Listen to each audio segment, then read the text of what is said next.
सच्चिदानंद। हमारे मन में कभी ऐसा प्रश्न भी होता है। एक बाजू शास्त्र ऐसे कहते हैं कि ये कर्म है, सबको भुगतना ही पड़ता है। रामावतार में जो भगवान ने किया, कृष्णावतार में भोग लिया। निश्चल ये कर्म है, भुगतने ही पड़ते हैं। तो फिर ऐसा क्यों होता है? यहाँ परमात्मा हमारे द्वारा कर्म के हिसाब के अंदर भी हमको एंटर करवाते हैं, क्योंकि युग परिवर्तन हो रहा है। तो जो लोग परमात्मा के पॉजिटिव होते हैं, परमात्मा के लिए प्राप्ति करना चाहते हैं, तो उन लोगों को ऐसी सत्ता भी दी जाती है। जिस तरह हमारा बच्चा बड़ा होता है तो हम उनको कुछ कार्य सौंपते हैं, भाई ये करके आप खरीद करो, आपके हाथों करना है। तो विश्वास में हाँ, व्यापार में मैं भी कुछ हिस्सा ले पाऊंगा। धीरे धीरे मास्टर बन जाता है। शुरुआत में थोड़ी सत्ता उनको दी जाती, भाई आप ये 5 लाख 2 लाख 1 लाख का खरीद करो, फिर वो इन्वेस्ट करो। तो उनको कॉन्फिडेंस पावर बढ़ता है कि हाँ, मैं भी कर सकता हूँ। तो इसी तरह जब युग परिवर्तन होता है तब ये सत्ता परमात्मा आप जैसे चुने हुए लोगों को देती है। वरना ये काम हमारा नहीं है, मानव का तो है ही नहीं, कि मान खुद कर्मों में बंधा हुआ है। मगर आपको शुद्ध करने के बाद परमात्मा ऐसी सत्ताएं आपको देते हैं, क्योंकि आपका कॉन्फिडेंस पावर बढ़े। मैं भी कर सकता हूँ। लोग के कार्य, लोगों की उन्नति के लिए, लोगों को जागृत करने के लिए कुछ शक्तियाँ हमें भी मिलती है। निस्वार्थ भाव से काम करते हैं तो होता ही है। और आपका पावर इतना बढ़ जाए, परमात्मा भी धीरे धीरे आपको फूल, जैसे कहते हैं ना, खुदा देता है तो छप्पर फाड़ के देता है। आप झील ना पाओ, इतनी शक्तियाँ हमें मिलती है। एक कॉन्फिडेंस पावर बढ़ते बढ़ते आपके द्वारा और भी धीरे धीरे ये प्रकाश फैलने लगेगा। पूरे भारत में जब प्रकाश ही प्रकाश हो जाएगा तब अंधेरा नहीं रहेगा, अज्ञानता भी नहीं रहेगा।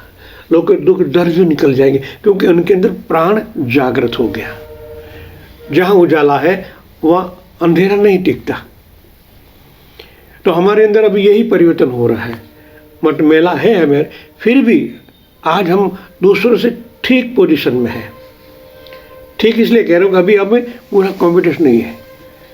ठीक पोजीशन में है, दूसरे तो अच्छे ही है ना। आप सोचो, आपके 10-15 साल के पहले आपका जीवन और आज का जीवन आनंद है, अच्छी तरह नींद आती है, अच्छी पोजीशन में है, नेगेटिव कर्म होते नहीं है, जो होते वो कट जाते हैं। धीरे धीरे धीरे वो भी विलय हो जाएंगे। फिर एक समृद्ध साधक बनोगे। साधक का मतलब वो सत्य को धनी से धारण करने वाला। जब सर्वव्यापी, अभी हम सभी कल्प में, जब निर्विकल्प में उतर जाओगे तभी कह सकते हो अहम ब्रह्मास्मि, मैं ही ब्रह्म हूँ। तो ये यहाँ कहा गया। ये तो हजारों साल पुरानी बातें हैं, फिर भी आज भी सत्य इतना ही साबित होता है। वो भी सर्वव्यापी तत्व आज भी वही है। तभी तो जो आपको जो अनुभव हुआ है वही यहाँ लिखा गया है, ये पुस्तक में, माँ भगवती सरस्वती में। तभी अंतर्दृष्टि हो जाती है, तब वही सब कुछ अनुभव में आता है। वही साधक रम जाता है और देवता है, और अन्यत्र कहीं नहीं जाता है।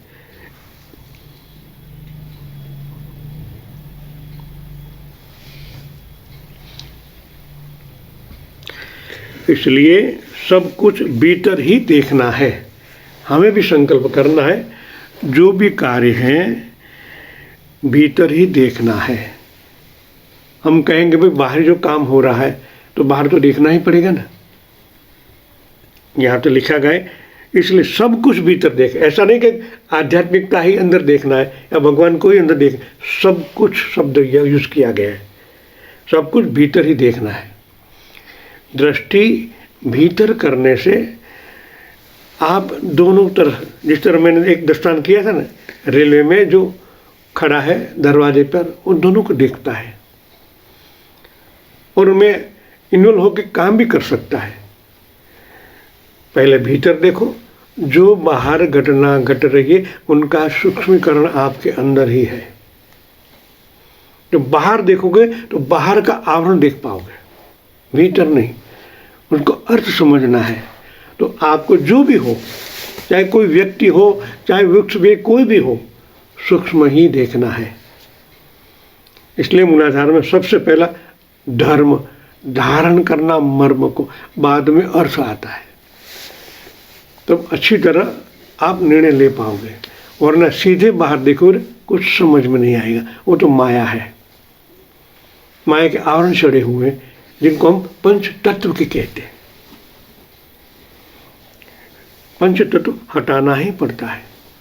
दृष्टांत रूप से भगवान के काल में, कृष्ण के काल में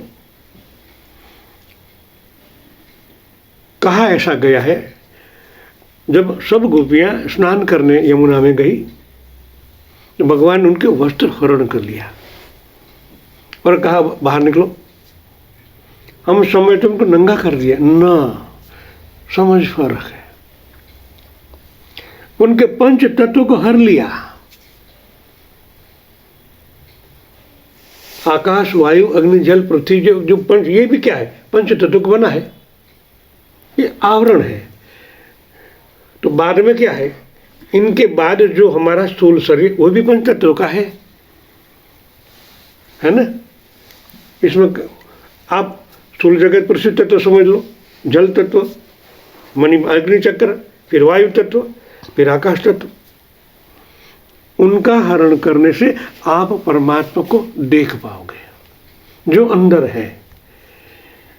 हमारे अंतःकरण में ऐसे ही अज्ञानता भरी हुई है, क्योंकि हमारी दृष्टि हम स्थूल देखने के हैबिट वाली है। ये तो दृष्टांत से कहा, कोई और दृष्टि देखता है भगवान को। भगवान को सबको नंगे कैसे कर सकते हैं? जो पूज्य है, हमारे अज्ञानता की वजह से हम वो देखते हैं। भगवान ने अज्ञानता को हरण कर लिया। इस तरह सोचना चाहिए। सबकी सोच अलग है, मगर है सत्य ये। इसलिए जो भी देखना है पहले अंदर देखें, तब बाहर आपको स्पष्ट दिखा दे, उनका टोटली अर्थ मालूम पड़ जाएगा। इसलिए हमें सावधानी से सूक्ष्म दृष्टि को परमानेंट कर देना है, देखने का नजरिया चेंज करना है। इसलिए तो हमने वाइब्रेशन शिविर बनाई है कि उनके द्वारा, प्राण के द्वारा देखने से, प्राण कैसा है? अणु, परमाणु, सूक्ष्माणु, ऊंटाणु के भी सूक्ष्म है। तो अंतर्दृष्टि वैसे खुल जाती है जब आप प्राण के साथ कनेक्टेड होते हैं। अभी अनुभव होता है, जब अनुभव के बाद तीव्रतम गति से उनके साथ जुड़ जाएंगे तो अंतर्दृष्टि खोलने में कोई देर नहीं लगती। इसलिए हमें हैबिट बनानी है, अच्छी टेव, सुटेव बनानी देनी है। ये से आप जैसे जहाँ भी देखोगे तुरंत सूक्ष्म दर्शन चालू हो जाएगा। तो जो बार काम करना है अच्छी तरह 100% करना है, तो पहले सूक्ष्म देखो, बाद में जैसे दृष्टि डालोगे हो ही जाएगा। इसलिए दृष्टि चेंज करना है, क्योंकि हमारी दृष्टि में हम सूली देखने के लिए हैबिट है, इसलिए मालूम ही नहीं पड़ता अंदर क्या है। इस तरह कोई व्यक्ति को देखो, कुछ नहीं मालूम पड़ेगा, वो जो कहेगा मान लोगे आप। मगर इसके अंतःकरण स्थिर कर हो जाओगे तो ये कहता कुछ है और अंदर कुछ है। उनके साथ क्या व्यवहार करना बात की बात है, तभी होगा। इसलिए हमें हैबिट सूक्ष्म ही बनानी है नहीं बनानी है। हर क्षण, हर समय हाथों पर ही दृष्टि रखो, देखो भले आंखों से, तो मन भी कंट्रोल में और दृष्टि सूक्ष्म होती है। धीरे धीरे कंट्रोल पावर आपके हाथों में आ जाएगा, तभी और कार्य परमात्मा हमें सौंपेंगे। मगर हम दृष्टि चेंज नहीं करेंगे तो इस जन्म में यही मिलेगा, आप देखो कौवा काम हो गया, मगर अभी द्वैत में ही हुआ। अद्वैत सूक्ष्म दर्शन से ही प्राप्त होता है। सबसे पहला हमारा अंतःकरण शुद्ध होने से अंतर्दृष्टि खुल जाती है। यह कथन सिद्ध होता है, अंतर्याग से ही मनुष्य मदयाजी अर्थात भगवान का भजन करने वाला बनता है। यह समाधि की पूर्व अवस्था कही गई है। उसके बाद जो ज्ञातव्य है वह ज्ञात हो जाता है। क्या कहा? उनके बाद ज्ञातव्य है जो है ज्ञात हो जाता है। ज्ञात मन अनुभव हो जाता है, आप देख पाते हो। सब कुछ कुंडलिनी शक्ति के जागरण पर ही निर्भर है। अंतर्दृष्टि होने पर दृष्टि वहीं जाती है जहां परम शिव है। तब बोधावस्था आती है जिस विविध ज्ञान साधक को हो जाता है। सब प्रकार का ज्ञान साधक को हो ही जाता है। जिस तरह कई महात्मा लोग कई प्रकार के खुद बनाते हैं, जिस तरह ज्ञानेश्वर भगवान ने ज्ञानेश्वरी गीता बनाई। गीता तो भगवान ने बनाई थी, मगर बोध अवस्था होने के बाद वही गीता और महाभारत काल में कही गई और ज्ञानेश्वर भगवान अभी हुए। जो परिवर्तन हुआ उनको फिर से अपडेट कर दिया उन्होंने, नए नजरिए से देखा। अब क्या रिक्वायरमेंट है लोगों की?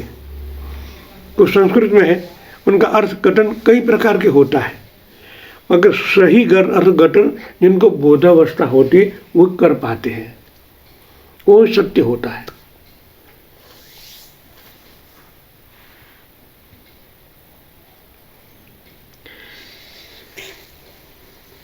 ज्ञान दो प्रकार का है, अंतर्ज्ञान और बहिर्ज्ञान।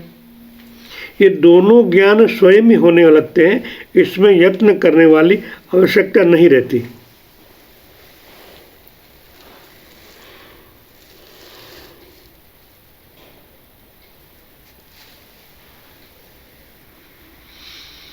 तब उपासना का अभ्यास किया जाना आरंभ होता है। जब परम शिव का दर्शन हो जाता है तब शक्ति स्वमेव उपासना की इच्छा करती है। पहले नारायण, इनके बाद लक्ष्मी। अब हम ऊंधा करते हैं, उल्टा करते हैं।